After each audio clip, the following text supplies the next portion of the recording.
Have you ever felt like there's a grand plan unfolding behind the scenes?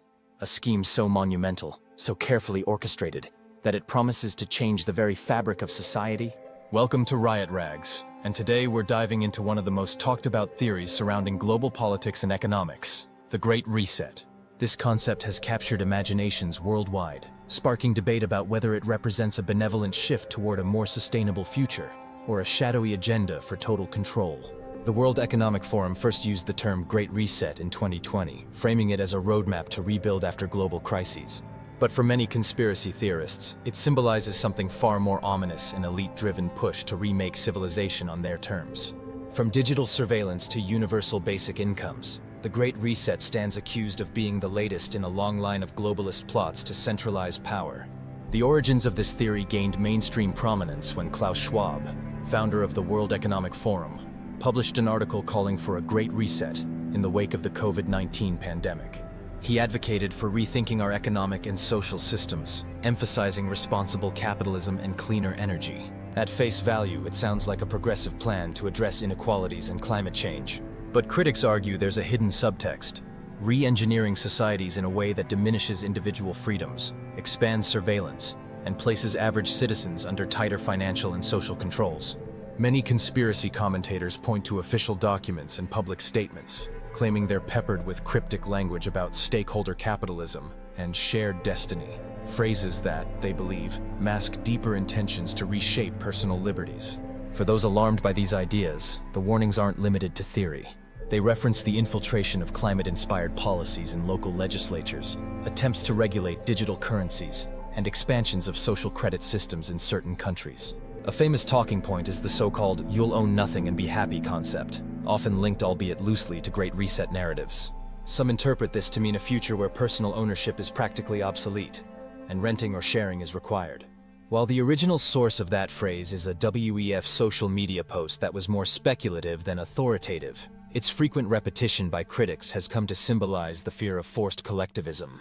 To lend credibility to these concerns, conspiracy theorists sometimes highlight historical precedents: the centralized planning seen in authoritarian regimes, or moments when emergency measures, once introduced, lingered into everyday life. Declassified documents from past decades, such as CIA papers on social manipulation or Cold War experiments in controlling public opinion, underscore that covert agendas can, and do, exist, and that powerful entities have sometimes tested ways of steering society without full transparency. Proponents of the Great Reset conspiracy see parallels, pointing to what they believe are suspicious overlaps between the WEF's ideals and government policies worldwide, especially where leaders have echoed slogans like "Build Back Better," suggesting an international chorus in perfect harmony. On the flip side, supporters of the official Great Reset narrative argue that the initiative is neither secretive nor tyrannical. The WEF is, in fact, a public platform that publishes countless documents, holds highly publicized summits, and invites world leaders to discuss big-picture issues like climate change, social inequality, and technology governance. When confronted with accusations that the Great Reset is a plan for global governance, organizers typically point out that the WEF lacks the legal authority to directly enforce policy in sovereign nations. They also note that many championed policies, such as equitable healthcare or green technologies, are widely considered beneficial and practical steps. In this view, the Great Reset is really about cooperation and innovation, a much-needed reset of a system ravaged by economic crashes, social unrest, and environmental crises. Expert analyses present contradictory takes. Some economists hail the Great Reset as a blueprint for pivoting to a more resilient economy, praising its focus on turning short-term pandemic responses into sustainable long-term reforms.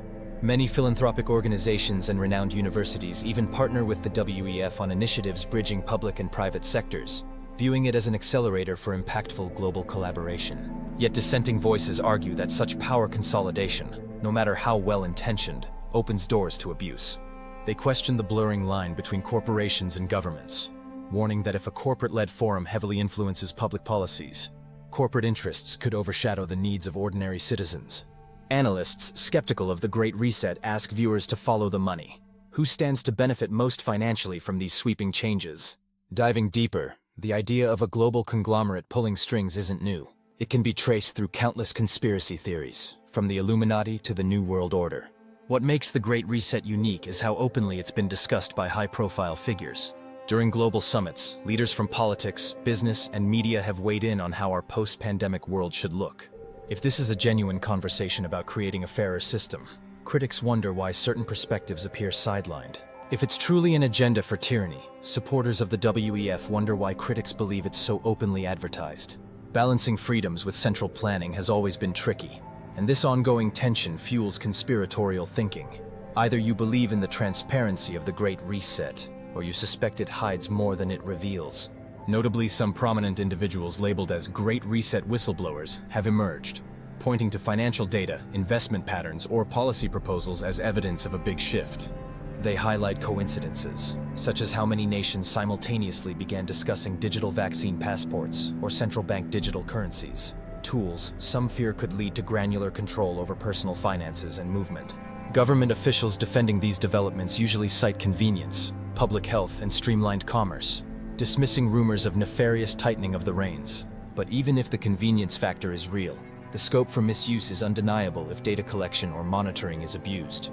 For every expert who claims a Great Reset will streamline and democratize economies, there is another who warns it might pave the way for unprecedented surveillance and control. A counterargument is that global coordination often looks suspicious but is generally driven by necessity. History shows how crises, from world wars to pandemics, have prompted alliances and interventions on unimaginable scales. During World War II, governments imposed rationing, curfews, and even censorship-big intrusions on personal liberty. After the crisis, many measures rolled back, but some remained. The debate around the Great Reset echoes that dynamic. Is it a short-term set of reforms to address unprecedented problems, or an excuse to permanently transform society in ways we don't fully understand?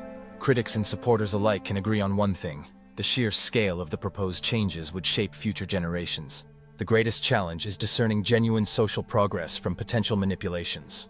The Great Reset might be an attempt to future-proof our planet, or it might be a puzzle piece in a centuries-long quest by elites to shape humanity to their liking. In truth, conversations about wealth inequality, environmental sustainability, and technologically driven workforces must happen. The real question is who spearheads these changes and who holds them accountable. So, is the Great Reset a well-meaning blueprint for economic and social reform? Or is it a veiled conspiracy aiming to lock humanity into a framework of total control? At this point, the evidence can be interpreted in multiple ways, depending on pre-existing beliefs and trust in institutions. Public statements, official documents, and policy proposals are there for anyone to review. But it's also true that past conspiracies have thrived on half-truths and fragile contexts. As with most global theories, the truth might lie somewhere between naive optimism and seasoned skepticism. Thank you for joining me on this deep dive into the Great Reset. Whether you see these proposed global shifts as practical moves for a better future, or you fear they might be the final puzzle piece in a more disturbing vision, this topic is not going away anytime soon. So hit that subscribe button, leave a comment about your theories or questions, and stay tuned. This is RiotRags, signing off, and reminding you to think critically, question everything, and decide for yourself where the lines between progress and control truly lie.